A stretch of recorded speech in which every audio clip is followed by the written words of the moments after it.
Stand stalwart, my loyal samurai, for the hour of legends is upon us. Do not avert your eyes, for the epicness will begin. And it's gone. Alright, so that was a great hour, wasn't it? That was pretty cool. It happened a little quicker than a lot of people would have figured, but that was legendary hour, and now we can move on to Oden's execution. Alright, followed by dessert. We will have Orochi. He's a scum in so many different ways, but he at least knows how to, cater an execution event. That is one thing that Orochi's really good at, okay? So, yeah, let's talk about this. Honestly, this was something that, at first, I thought it was just, dramatic buildup. There is a lot of drama in Wano, because it's literally based off of, kabuki theater, that's why it's broken into different acts and everything, and, a lot of the action is, punctuated by the playing of a shamisen or a biwa in the background, like when Luffy gets thrown into the Udon prison at the end of Act 1, and he sees Kid in there, you got, the dun-dun-dun-dun-dun-dun-dun-dun-dun-dun-dun-dun-dun, Act 1 end, Oda likes that type of shit, right? So, when Oden and his scabbards were heading across the land of Wano, bathed in the sunset, making them washed over in a deep red, their name, the 9 red scabbards, originated from that scene, we have the narrator come on, do not avert your eyes, for the legendary hour is about to happen. And so I'm sitting there and I'm like, alright, is that actually going to be, a serious, thing we need to keep in mind, legendary hour, a serious event, that's gonna happen, or is that just, more for, just drama's sake, right? And, I thought it was the latter, to be honest with you. I didn't really put much, stock into it. But then we got the chapter. Then we got chapter 970, where Oden and his scabbards faced off against Kaido and his beast pirates and the calamities. Shinobu was there, Higurashi was there, and we all saw what happened with that.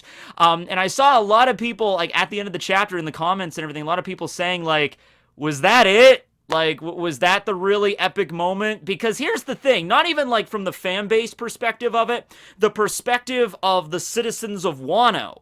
It was kind of leading it up, and also later on, when Kinemon was talking about this story to the Straw Hats, it seemed to imply that, no, Oden's final battle, his last stand, was a moment that stayed in the hearts and minds of the citizens of Wano for a long time.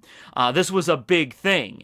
And yet, for 5 years before this event, he was dancing in the flower capital and everything, and then the citizens were like, oh, there's Oden dancing again. And even after this epic battle with Kaido, when he, Totsuka, paradise cut, shing, sliced Kaido, and he dropped, and he was, really close to dealing a serious blow on him there, and even though the scabbards ended up losing, they still dealt a heavy blow to the Beast Pirates. They couldn't really stand up to the calamities like King and Queen, but they managed to take out a big chunk of the waiters and the pleasures and all the foot soldiers.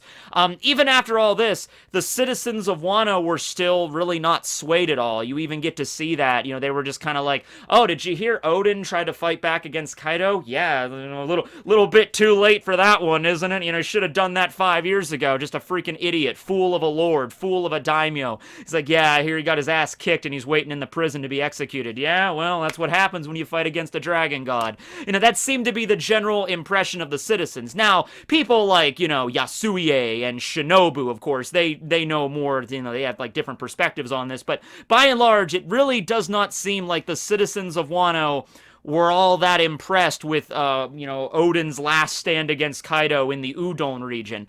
Couple things to keep in mind here, though. The Udon region, where they mostly fought, and we don't know how long the fight lasted. The narrator came on and said the fight lasted a lot longer than Kaido and his crew thought it would be. So I'm going to say, like I said in the review, this could be like a Luffy versus Katakuri thing, where the fight goes on for 12 to 15 hours, something like that. It started right at sunset, right when Oden and his scabbards were walking along. It started right when the sun was going down at dusk, and it went until dawn the next day. I mean, that's a really long time for a fight. Or it could have even been longer. It could have been the fight raged on for days and days. But At any rate, they fought in this kind of like desolate area of Wano. Even back then, it was like this dense forest, like jungle. Like if Oden and his scabbards were to fight against Kaido, like literally in the heart of the flower capital, I think the citizens would probably be saying something different, right? It's not like a lot of citizens were there to really witness the battle firsthand. They were hearing about it in the news later, and you know Orochi is going to bend the facts as much as possible. He's going to be like, oh yeah, Oden and his dumbass scabbards, you know, whatever they're calling them now, they went to go fight against Kaido last night, and, you know, the fight lasted like 10 hours, but that's only because Oden spent the first 5 hours dancing like an idiot, and Kaido was just so amused he let him do it, and then after that started to wear thin, Kaido began to, like, light fire at Oden's feet, and Oden's like, oh, I'm sorry, Kaido, I can't dance with the fire, so, you know, like, Orochi would, like, play it up like that, you know, and they would like try to make the citizens like, oh yeah, there wasn't an epic battle in Udon last night, you know, whatever. It was mostly Oden just being an idiot, and then the fight ended and he ended up getting captured and his scabbards got captured, you know, because Kaido's a dragon duck god, and yeah, he's gonna be executed, and they're all gonna be executed in 3 days, dipped in boiling water, you know, that's just how that's gonna go, right? So, yeah, like if the battle actually went down in the heart of the flower capital for all eyes to see. Like, if the citizens actually witnessed Oden doing the Paradise Totsuka blade cut, like, shing and slicing Kaido like that, I'm thinking that some of the citizens would be like, whoa, okay, oh, yeah, remember? Yeah, before he was dancing like an idiot, Oden was a badass. I guess he's still a like, some of the old-timers in the crowd would be like, yeah, that's the Oden I remember. I remember back about 20-odd years ago, he sliced a giant mountain boar in half. Those were more innocent times in Wano Kuni. Get back to work, old man. Okay, I'm off to the mines now. You know, like, yeah, so, right. The only people that witnessed it were the scabbards and, like, Shinobu and the Beast Pirates themselves. And you know the Beast Pirates are not going to go around to the citizens being like, wow, Odin's really strong. You know, they're not going to do that. Kaido's going to shut them up. And he's like, yeah, don't talk about how, like, we lost, like, 40% of our, like, foot soldiers in that battle. Just play that off, you know? Like, we had a party, it went a little bit too intense, right? So, it seems like a lot of people are thinking like this legendary hour, this event that's going to stay in people's minds for years to come, it's not going to be, it wasn't the actual battle, it was the moment of Oden's execution. And I have to say, the execution itself, it's been implied before how it went down at Zou, whenever Kinemon was finally, you know, spilling the beans to the Straw Hats. Kinemon and Kanjuro and Momo, they were finally explaining to them, like, all right, we weren't exactly truthful with you guys up until this point. For one thing, I'm not Momo's father. I'm just a vassal. That was a cover story, you know. I'm actually the vassal of his actual father, Oden. And then that's when they explain the whole thing with Orochi a little bit. And that was the moment that got me confused in the review. Whenever Kinemon started to remember the death of Oden, when he was dunked in the water. And you could hear, like, it seemed like from this panel, Momo and Kinemon at the same time were remembering what Orochi was saying as Oden was being dunked in the water. He's like, Orochi's like, ah ha ha, I am Lord Orochi! You are going to be boiled, Oden, like actual Oden! You see what I did there? Yeah! You know, like, it seemed like Momo and Kinemon were both remembering that at the same time, and that's what got me confused. I'm like, well, wait a second. Momo was present at Oden's execution when at the exact same time the execution was going on, that was apparently the same time Kaido was burning down the manor with Toki, Hiyori, and Momo inside. So maybe it didn't happen simultaneously. Maybe it happened a little bit later, like a couple hours later. I don't know exactly how it went down, but it seemed like Kinemon, they were all about to be executed in the Flower Capital. Something happened to get the scabbards to escape. Something happened there. So that might have been Oden's finest hour, where Oden did something like reckless, but something very brave and courageous at the same time to allow all of his men to escape back to Curry. and then maybe Orochi could have like figured that he was going to do something like that, because Orochi's pretty paranoid. He's really aware of all this crazy stuff that's happening. He's like, he might have like radioed to Kaido. He's just like, on the off chance that Oden manages to escape or his scabbards escape, make sure they don't have a home to escape back to. Like that was their Hail Mary pass. Like, in case the scabbards or Oden escape the execution, they managed to get out of the Flower Capital, just burn Curry down. Just burn, at least the Oden castle, just burn that down. Right, so I'm waiting for that. I'm thinking this next chapter is going to be the last chapter of the flashback, or if they do something more than that, it's going to be like this chapter and then maybe halfway through the next chapter after that. Like 971 will be a flashback, 972 will be like half a flashback moving back into the present, something of that nature there. But yeah, what could have Oden have done during his execution, or maybe in the days or even the hours leading up to the execution, where the people's opinion might have changed a little bit of him and they're viewing that. Now, of course, you got to keep in mind also, even after Oden's sacrifice, whatever he did, and even after the scabbards escaped, even if that was a moment where the people were like, oh wow, Oden's actually not that bad of a guy, we were kind of stupid to call him a silly dancer these last 5 years. After this moment, Orochi then has 20 more years to kind of seep into the culture of like the Kozuki clan are evil and the Kurozumi clan ridded their evil from the land, and of course being, educating the children of Wano, being brought up to believe those lies. So even if Oden did something ridiculously brave at his execution, something that like made all of the people like go back, sway them all the way back to like, oh, we love you, Oden, we love Oden, he spent his last moments as a brave samurai, even if he did that, Orochi then had 20 years to like reverse all of that, sending Kaido's minions like Hebi Sensei, the Snake Lady, to go educate the youth of Wano, like Kurozumi clan good, Kozuki clan bad, and so they did that for a long time there, right? I mean, I'll bring it up again just because it's something that I would really have a hard time believing at this point.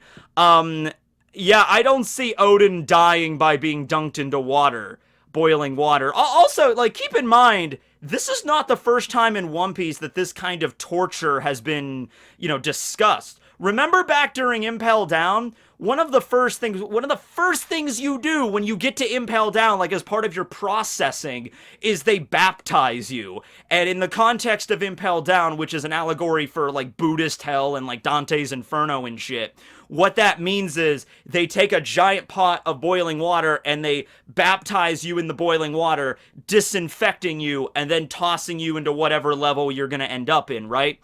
And the way that, I think it was Hannibal or Domino, when they were explaining this process to Hancock, they were like, we received quite a few prisoners in the last few weeks and months that didn't squirm at all when going through this baptism process.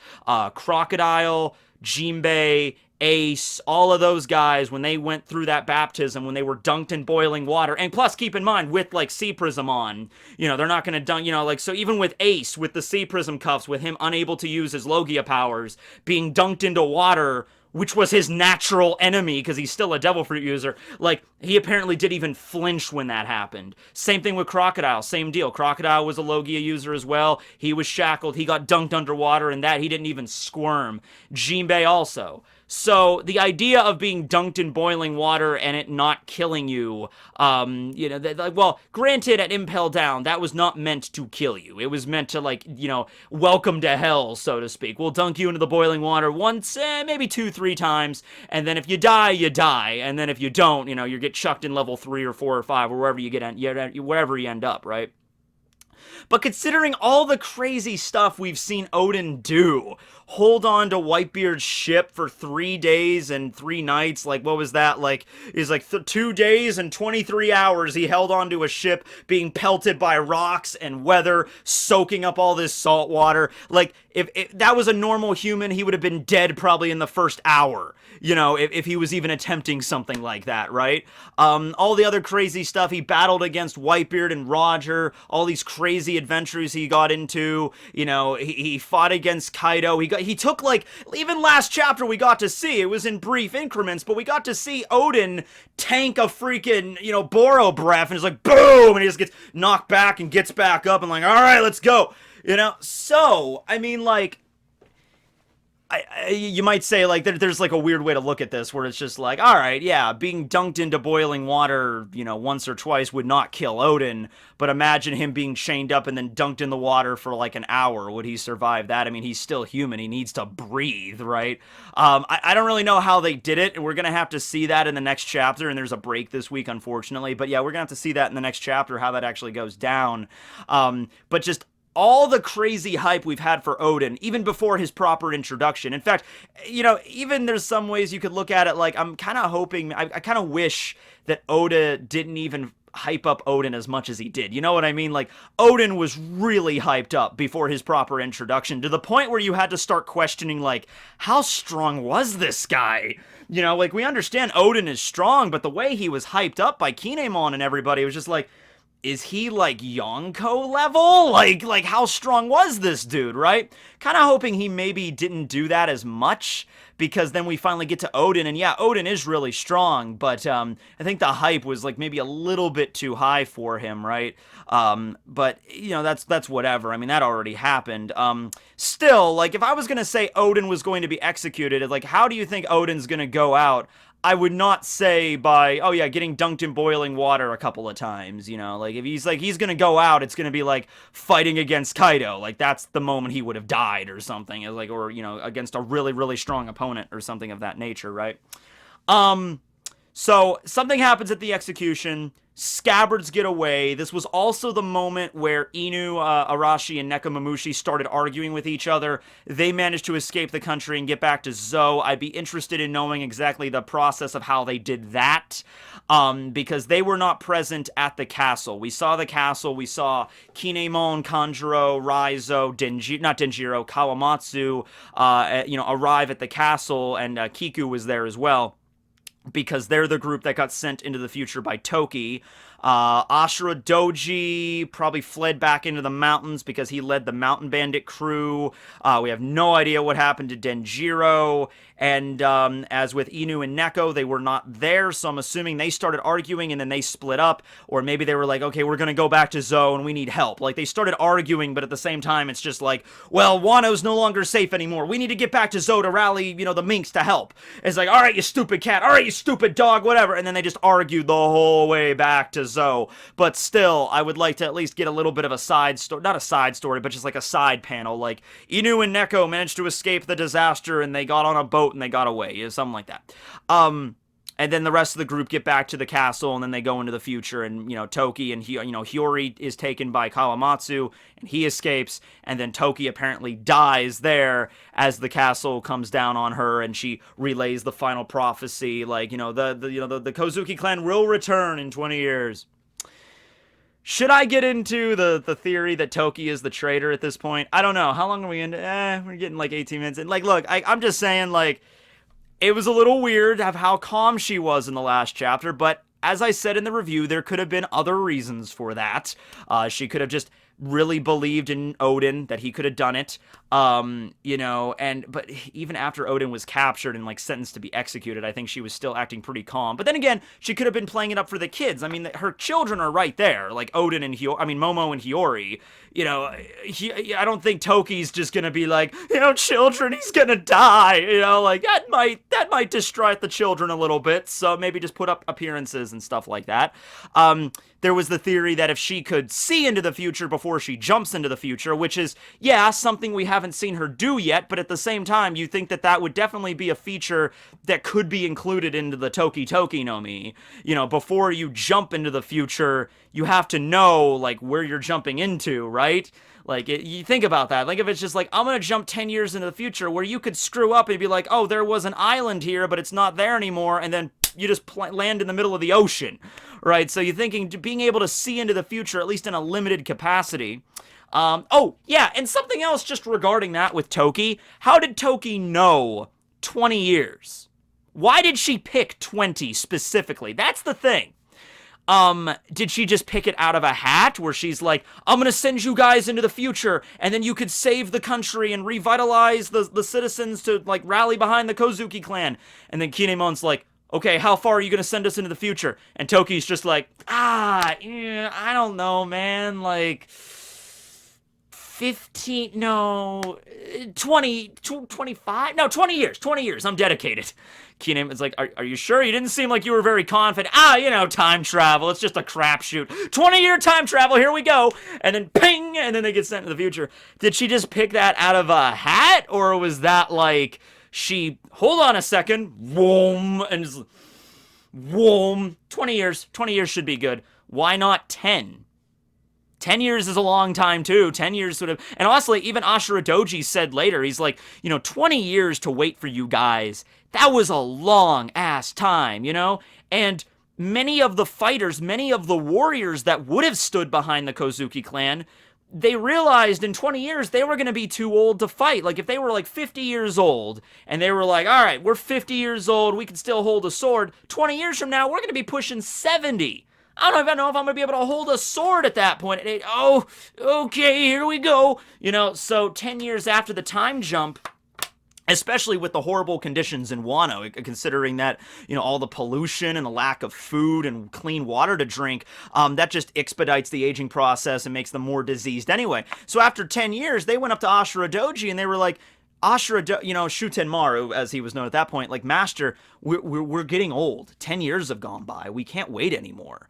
And so then that's when they went to Onigashima to fight against Kaido, and then they failed, right? So, you feel, I would like to think Toki did not just pick it out of a hat. She actually could see into the future, and she knew that 20 years had to be the right time. But... It's one of those things, man, where you just start second-guessing everything and you look at it from other perspective and it's like, all right, Toki sent them 20 years into the future so that maybe this prophecy could be fulfilled. Or did she send them 20 years into the future because she knew at that point Kaido would pretty much be nigh indestructible and unstoppable? Because it's like, yeah, 20 years into the future, Kaido has 2 decades to build up his forces and rule the entire country with an iron fist, and he might just get stronger, and then the more and more people that could possibly fight against him would have died or just of old age or attempted to fight him, like Ashura Doji's group. They had tried to do it and they failed. So that's another way you can look at it. There's 5-6 different ways you can angle Toki, either being a good person or on the side of Orochi and Kaido and being the traitor. Also, just we don't know a lot about Toki's backstory. I mean, that's kind of the point that Oda is keeping it a mystery from us, because her backstory is directly tied to the Void Century and all that stuff, but we don't really know. All we know is that Toki showed up one day on a beach, Oden showed up, they fell in love, got married, and had kids. There's many parts of that, including her personality, that we don't know much about, right? So, yeah, we'll see where that goes, but, let me know. That's what iCards are for. iCard. Poll. Is Toki the traitor? Yes, no, avocado.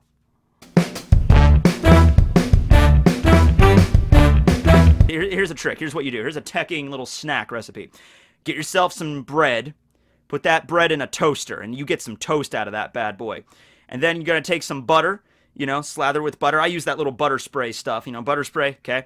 Then you're going to get yourself some balsamic vinaigrette, and you're just going to coat some balsamic vinaigrette on that toast, and then you're going to take some avocado paste and layer that on top of the balsamic vinegar, on top of the butter on the toast. Try it. I swear to God, it's really good. You might be a little bit dubious at first, I don't know how I feel about this, but it's one of those things where it's like, that tastes a little weird. Try it. You'll be surprised. All right, that's chef tips with Tekking and Barry. Hope you guys enjoyed the video. And also today, Tuesday, February 4th, if you're watching this at 4 p.m. Eastern Standard Time, I will be on the One Piece Virgin podcast today with AnimeUproar, Animac. He will be delving into the Orangetown arc, and we'll be there to, guide him through that and the greatness that is the introduction of Buggy D. Clown. So, if you're watching this before 4 p.m. on February 4th, 2020, come over and check us out there. I'll leave a link to that in his channel in the description below. Thanks for watching, everybody. Let me know how you feel about Toki and Oden and all that stuff below and in the poll. Signing out. Huh!